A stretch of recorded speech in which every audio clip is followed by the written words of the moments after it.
Live from News 3, the Old Dominion Full Court Press.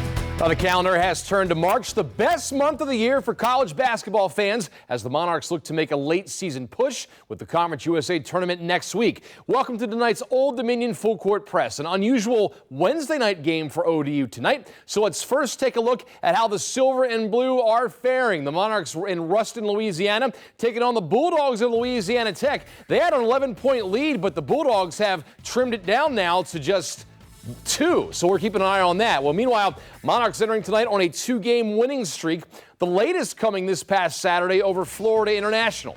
That victory ensuring that the squad can finish no worse than 5th in the Eastern Division, giving it a bye to the second round of next week's Conference USA tournament. As it stands now, ODU will begin tournament play a week from tonight down in Frisco, Texas. It's big to avoid having to win 5 games in 5 days, but the Monarchs still working so that their best basketball is yet to come.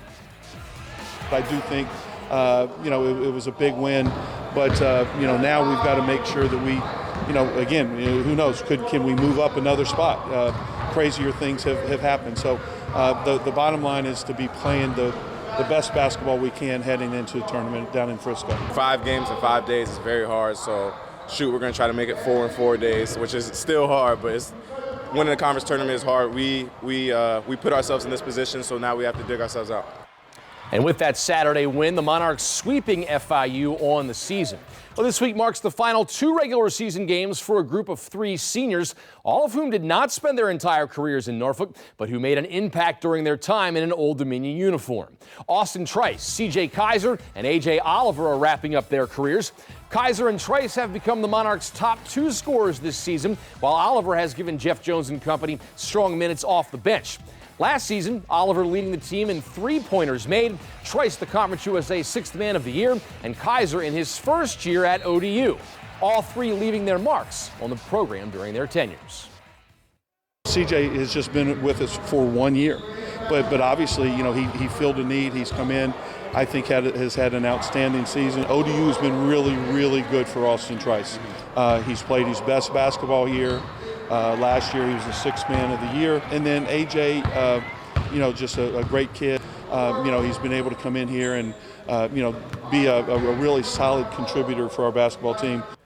Those 3 will be honored prior to Saturday's game at home with Middle Tennessee.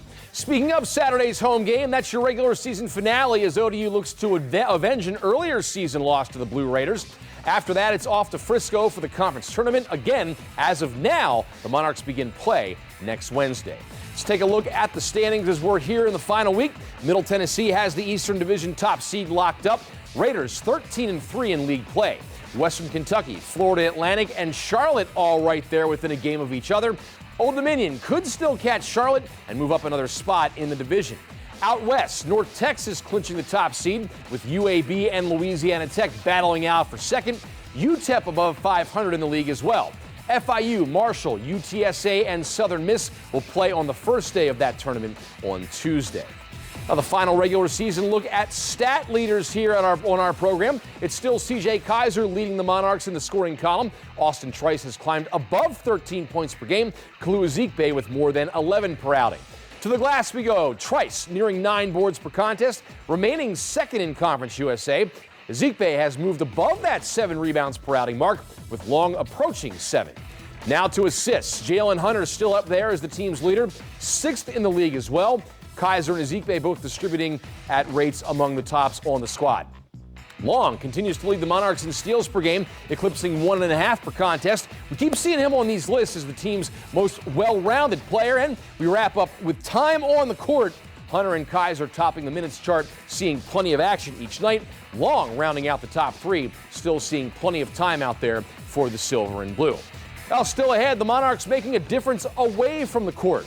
A key issue the players have chosen to address and why it's so important to them when the Old Dominion Full Court Press continues right after this.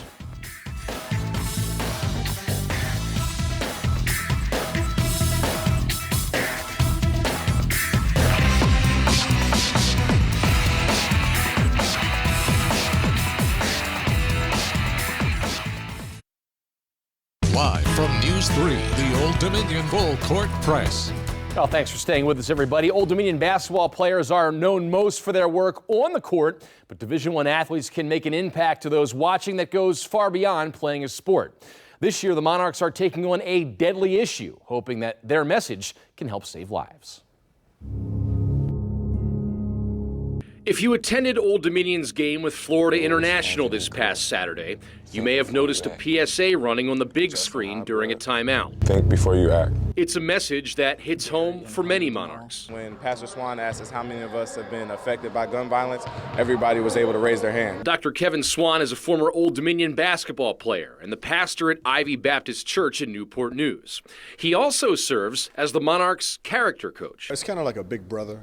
Kind of like a chaplain also. We offer the support that maybe, coaches focus on the game. I tend to help with life and helping them to make good decisions off the court. Which is how the team's decision to take on gun violence in the community getting started. Before the season started, I challenged them to really use their platform to speak on an issue that is personal to them. One thing that we thought was a problem in our community is gun violence, especially among the African American community. They all decided that, they knew someone personally that have been impacted by gun violence. The names you just heard are all people that my teammates know that have been personally impacted by gun violence. It goes far beyond a 90-second push on a video board.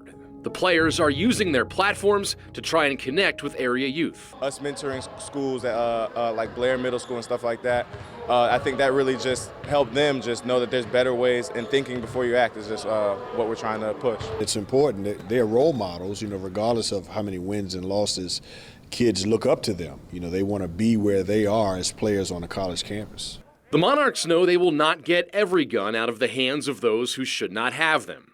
But sharing their own stories and maybe showing how sports can offer an alternative just might help kids learn how to think before they act. Part of those decisions is saying no to peer pressure, saying no to what you may see in your community, saying no to others who may choose to use gun violence as an option. Not everybody has the same privileges as us growing up and the same opportunities, and we know that and we get that. And it is a lot of the luck of the draw, but we just want to be there as mentors and help for them. Now, according to the gun violence database, nearly 3,400 teenagers were injured by a firearm last year, more than 1,200 killed. Well, that's all the time we have tonight on the Old Dominion Full Court Press. Be sure to catch News 3 tonight at 11 for a look at how the Monarchs faring at Louisiana Tech. Right now, ODU leading 27-25 at halftime.